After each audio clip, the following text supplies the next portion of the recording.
नमस्कार दोस्तों, स्वागत है आपका आपके अपने चैनल कॉमर्स 6 में। हम लोगों ने मार्केटिंग का टॉपिक उठाया हुआ है। तो मार्केटिंग के कुछ ट्रेंड जो हैं वो मैंने आपको बताए थे पिछली वीडियो के अंदर, तो आज हम उसी को ही कंटिन्यू करेंगे। तो देखिएगा, एक हमारा कंसेप्ट है, बहुत ही इंपॉर्टेंट है। बहुत बार सिंपल एक वर्ड पूछ लिया जाता है और उससे रिलेटेड या तो पॉइंट पूछ लिए जाते हैं या पूछ लिया जाता है कि ये कंसेप्ट किसने दिया था। Market myopia. मार्केट मायोपिया क्या होता है, किसने दिया? तो थेओडोर लेविट ने दिया था। इसको आप अच्छे से नोट कर लीजिए, आपके लिए बहुत ही इंपॉर्टेंट है। 2017 के क्वेश्चन में या 2018 वाले एस्टेट के अंदर ये आया हुआ था कि मार्केट मायोपिया है वो किसने दिया था। और पिछली बार ये पूछा गया था कि मार्केट मायोपिया क्या होता है।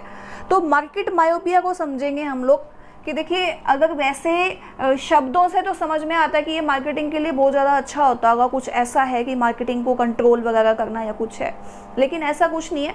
मार्केट मायोपिया का मतलब होता है कि सिर्फ प्रोडक्ट का जो कंसेप्ट है वो देखना, सिर्फ प्रोडक्ट कंसेप्ट के ऊपर ही बेस होता है। ये जो प्रोडक्ट का जो कंसेप्ट है उसी पे बेस होता है कि मार्केट के अंदर कस्टमर की कोई भी नीड वांट को नहीं देखा जाता, सिर्फ अपने प्रोडक्ट को सेल करना है कैसे भी, any how we have to sell our product in any cost, तो एट एनी कॉस्ट।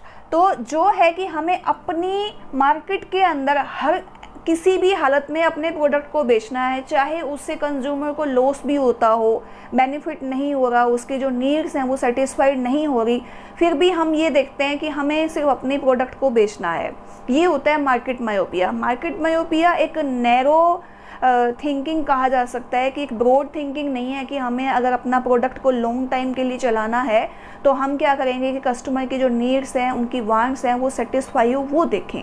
लेकिन ऐसा कुछ नहीं है। मार्केट मायोपिया के अंदर सिंपल यही है, सिर्फ प्रोडक्ट को देखना है, प्रोडक्ट को ही देखना है, कस्टमर को नहीं देखा जाएगा, कंज्यूमर का कोई भी सर्वे नहीं किया जाएगा, कंज्यूमर की कोई भी वांट्स को, उसकी जो मतलब कि नीड कह सकते हैं, उसके बारे में कभी भी नहीं सोचा जाता। तो ये ध्यान करना है। नैरो कंसेप्ट है, बिल्कुल नैरो कंसेप्ट है। ये नैरो कंसेप्ट है। साथ के साथ ये भी कहा जा सकता है कि सिर्फ मार्केट के अंदर प्रोडक्ट देखेंगे, कंज्यूमर को नहीं देखना। और साथ के साथ ये भी कि इसका सोशल से भी कोई भी दूर दूर तक कोई नाता नहीं है। ये सिर्फ यूँ लगा लो कि मार्केट को प्रॉफिट मोटिव कहा जा सकता है कि भी प्रॉफिट से मतलब है उनको कि हमारा प्रोडक्ट सेल होना चाहिए और कॉस्ट से ज़्यादा हम लोगों ने सेल करना है। तो प्रॉफिट मोटिव भी है ये, प्रॉफिट मोटिव। सोशल का इसका कोई भी लेना देना नहीं है। तो ये पूछ लिया जाता है कि एक ऐसा कंसेप्ट जिसके अंदर मार्केट में सिर्फ प्रोडक्ट बेस है, कंज्यूमर के वांट्स डिमांड को नहीं देखा जाता है, तो वो कौन सा कंसेप्ट है? तो वो मार्केट मायोपिया। और किसने दिया था? ये थेओडोर लेविट ने दिया था। ये भी इम्पोर्टेंट है, इसको भी आप नोट कर लीजिएगा।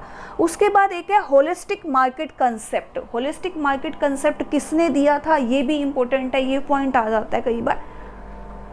होलिस्टिक मार्केट कंसेप्ट, होलिस्टिक से हमें इसके वर्ड से ही समझ में आ रहा है कि होलिस्टिक का मतलब क्या होगा कि पूरा का पूरा अच्छे से देखना, मार्केट को देखना, मतलब कि इंटीग्रेटेड मार्केट भी हो गई और रिलेशनशिप मार्केटिंग है, सोशल मार्केटिंग है, सभी इसी के पार्ट आ जाएंगे होलिस्टिक मार्केटिंग के। तो होलिस्टिक मार्केटिंग क्या होती है एक बार वो समझाऊंगी किसने दिया था। उसके बाद फिर इसके जो कुछ पॉइंट्स हैं वो मैं आपको करवाती हूँ। काफ़ी इम्पोर्टेंट टॉपिक है और लगभग मैं एस्टेट की बात करूं चाहे किसी कंपटीशन टेस्ट के, इस टॉपिक में से काफ़ी बार क्वेश्चन आए हुए हैं। तो होलिस्टिक मार्केट जो है वो क्या होती है? होलिस्टिक मार्केटिंग कंसेप्ट का मतलब हो गया, सबसे पहले तो दिया किसने था? Philip Kotler and Kevin Lane Keller ने। कार्विन लेन केलर जो है और फिलिप कोटलर दोनों ने मिलके होलिस्टिक मार्केटिंग कंसेप्ट को दिया था। इसके अंदर क्या कहते हैं कि इसका जो एक मेन थीम थी वो क्या थी कि एवरीथिंग मैटर, मतलब हर चीज़ मैटर करती है।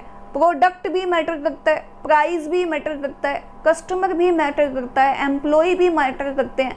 और साथ के साथ जो मार्केट के अंदर जो क्लाइमेट चल रहा है, जो ट्रेंड चल रहा है, हर चीज़ एवरी एस्पेक्ट को थोरोली क्या करना है, स्टडी करना है, सर्वे करना है, तो जाके निकलता है होलिस्टिक मार्केटिंग। आज के टाइम में सच भी तो है ना, मार्केटिंग को अगर हम बिल्कुल नैरो लेके चलें कि मार्केटिंग क्या है, कुछ भी तो नहीं है, अपना सामान सेल करना, नहीं, सामान सेल करना इतना आसान नहीं है। कंपटीशन मार्केट के अंदर आज के टाइम में ऑफलाइन ऑनलाइन सभी प्रोडक्ट हैं, डिटेल है सबकी, पूरा का पूरा गूगल अगर आप देखोगे तो हर चीज़ को पता नहीं कहाँ से कहाँ तक लेके चले जाते हैं। तो हर चीज़ को सेल करने के लिए, मार्केट में अपनी पकड़ बनाने के लिए हर कंसेप्ट को देखा जाएगा। तो ये भी क्वेश्चन बन सकता है आपका कि एवरीथिंग मैटर कौन सा कंसेप्ट है आपका, होलिस्टिक मार्केटिंग का है। और ज़्यादातर तो इसमें से ये पूछ लिया जाता कि किसने दिया था, तो फिलिप कोटलर और आपका क्या है, केल्विन लेन केलर ने दिया था।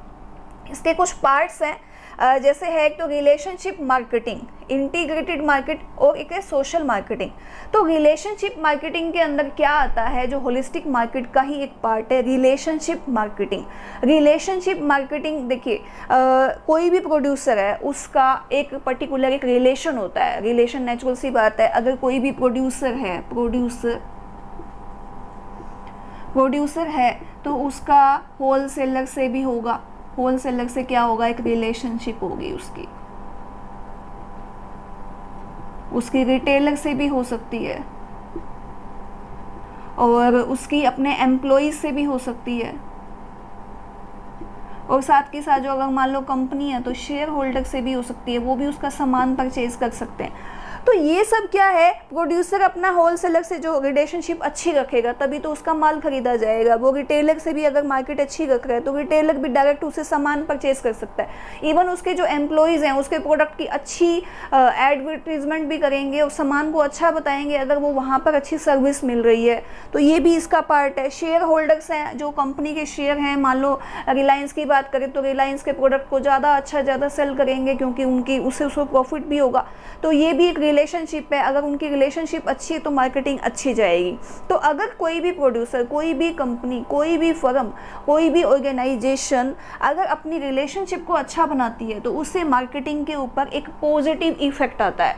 मार्केटिंग के अंदर पॉजिटिव इफेक्ट आएगा, यही रिलेशनशिप मैनेजमेंट है या फिर रिलेशनशिप मार्केटिंग कह सकते हैं। तो रिलेशनशिप मार्केटिंग के अंदर जो भी उसके एम्प्लॉइज हैं, जिसके साथ भी प्रोड्यूसर का, ऑर्गेनाइजेशन का रिलेशन है, चाहे वो कस्टमर है, चाहे वो सेलर है, चाहे वो शेयर होल्डर है, चाहे उनके एम्प्लॉइज़ हैं, चाहे उनके रिलेटिव्स हैं, सबके साथ जो भी रिलेशनशिप है उसके अकॉर्डिंग ही मार्केट जो है वो आगे बढ़ेगी इसकी। तो ये पॉइंट हो गया। एक होता है इंटीग्रेटेड मार्केटिंग। इंटीग्रेटेड मार्केटिंग का मतलब क्या होता है, इंटीग्रेटेड हमें नाम से ही समझ में आ रहा है कि भी इंटीग्रेटेड है। तो इंटीग्रेटेड के अंदर क्या है कि प्रोडक्ट कंसेप्ट के साथ साथ, जैसे 4P कहा जाएगा कि 4P के अंदर क्या क्या आता है। एक तो हमारा क्या हो गया जी, एक हो गया हमारा प्लेस, एक हमारा कौन सा होता है इसके अंदर, प्रोडक्ट होता है, प्लेस हो गया, और हमारा क्या हो गया जी, प्रोडक्ट हो गया। एक हमारा क्या हो गया, प्राइस हो गया, प्लेस, प्राइस, प्रोडक्ट और पीपल।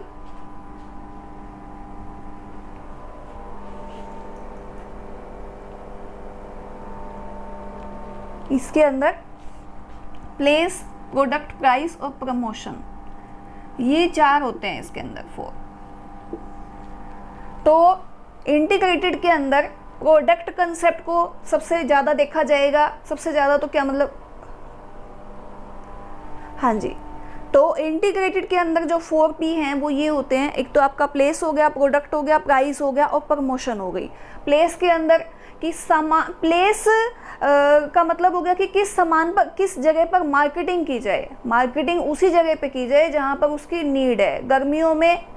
गर्मियों की जगह पर ही गर्मियों के सामान को प्रोडक्ट किया जो है मार्केटिंग की जाएगी उसकी, और सर्दियों वाले स्थान पर गर्म चीज़ों की मार्केटिंग की जाएगी। प्लेस ऐसा होना चाहिए जहाँ पर उसकी नीड हो। जम्मू कश्मीर के अंदर जाके हम कहीं भी, हाँ जी हमें तो एसी वगैरह सेल करने हैं, तो कहाँ कौन खरीदेगा।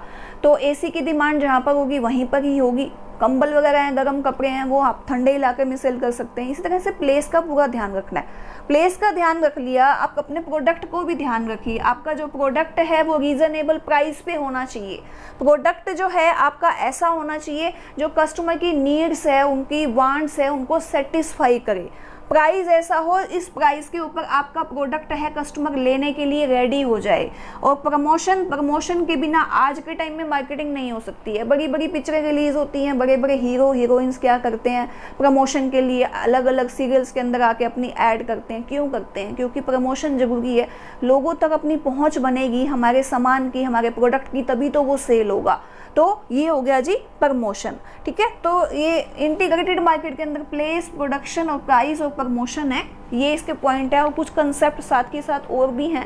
एक है जैसे कि सॉल्यूशन क्या किया जाए इंटीग्रेटेड मार्केट में, कहते हैं कि हम आपकी प्रॉब्लम को कैसे सोल्व करें। भाई आपको क्या प्रॉब्लम है, कस्टमर क्या चाहता है, उसको हमने कैसे सोल्व किया, तो वो भी इंटीग्रेटेड मार्केट का ही पार्ट होता है। सॉल्यूशन क्या सॉल्यूशन किया जाए, मतलब how can I solve your problem, how can I solve your problem,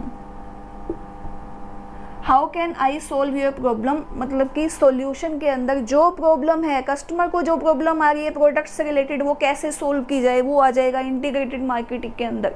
फिर उसके बाद है जी आपका इन्फॉर्मेशन का मतलब हो गया कि अगर कोई कस्टमर कोई इन्फॉर्मेशन चाहता है कोई प्रोडक्ट से रिलेटेड, तो वो भी इन्फॉर्मेशन भी इंटीग्रेटेड मार्केट का है कि कस्टमर जो इन्फॉर्मेशन चाहता है वो मार्केटिंग के अंदर उसको दी जाए कि हाँ जी ये हमारा ये प्रोडक्ट है, आपको अगर इस तरह का कोई सामान चाहिए तो हमारे पास वो है, अवेलेबल है। तो ये होता है जैसे इन्फॉर्मेशन हो गई। और साथ के साथ हो गया जैसे आपका वैल्यू, मतलब कि अगर आपने कोई भी सामान परचेज करना है तो आप जो सेक्रीफाइस करोगे उसकी अपनी एक वैल्यू है, और उसके बदले में जो आप सामान ले रहे हो उसकी भी उतनी ही वैल्यू है या उससे ज़्यादा ही है। मान लो आप 10 रुपये दे रहे हो तो 10 रुपये का जो आप सामान देख रहे हो वो 10 रुपये की वैल्यू है उसकी, ये होता है इसका वैल्यू। और साथ के साथ एक और है एक्सेस, मतलब कि हम आपके सामान को कैसे प्राप्त करें। तो एक्सेस है हाउ कैन आई फाइंड, तो हम अपने सामान को कैसे पा सकते हैं, जो आपके पास सामान है। तो वो ये चीज़ें होती हैं इसके अंदर इंटीग्रेटेड मार्केट के अंदर पूरा का पूरा थोरोली इसको देखा जाता है। और 4P के कंसेप्ट को भी इसके अंदर यूज़ किया जाता है। फिर उसके बाद एक और आ गया जी हमारा सोशल मार्केटिंग के अंदर ये है कि हम लोग हमेशा ही ये देखते हैं कि जो हमारा कस्टमर है, हमारी सोसाइटी है, हमारा मार्केट है, हमारा चारों तरफ का जो एनवायरनमेंट है, वो क्या सामान खरीदना चाहता है, वो क्या ऐसा हम लोग प्रोड्यूस करें कि कस्टमर सेटिस्फाई हो, उसको रीजनेबल रेट के ऊपर सामान मिले, और हमारा जो एनवायरनमेंट है वो भी सही रहे, मतलब इकोनॉमिक भी हो, ग्रीन एनवायरनमेंट हो। ग्रीन मार्केटिंग भी इसी का ही पार्ट है सोशल मार्केटिंग का, कि जो हमारा एनवायरनमेंट है वो भी पोल्यूटेड ना हो और रीज़नेबल रेट के ऊपर सामान मिलता रहे। वो सब क्या होता है, सोशल मार्केटिंग का पार्ट है। इसके अंदर कुछ ऐसे भी पार्ट्स हैं जैसे कि रीसेल वैल्यू, रीसेल का भी एक पार्ट जो है वो भी आपका सोशल मार्केटिंग के अंदर ही आता है, कि अगर कोई सामान ऐसा है जो आपका ख़राब हो गया तो उसको भी बाय बैक कर लिया जाए, उसको रीसेल कर दिया जाए और उसके बदले में कुछ और ख़रीदा जाए। तो वो भी आपका क्या है, सोशल मार्केटिंग का हिस्सा है, कि आपने कोई सामान खरीदा वो बाद में ख़राब हो गया तो वो दोबारा से भी वो यूज़ हो सकता है। तो ये कुछ पॉइंट्स थे आपके मार्केटिंग कंसेप्ट के, जो आपके एग्ज़ाम के पॉइंट ऑफ व्यू से रेलिवेंट हैं। तो उम्मीद करती हूँ मेरी वीडियो आपको पसंद आ रही होगी। अगर आपको पसंद आ रही है तो वीडियो को लाइक कीजिए, शेयर कीजिए, कमेंट कीजिए, और अगर आपने चैनल को अभी तक भी सब्सक्राइब नहीं किया तो सब्सक्राइब कीजिए। Thank you.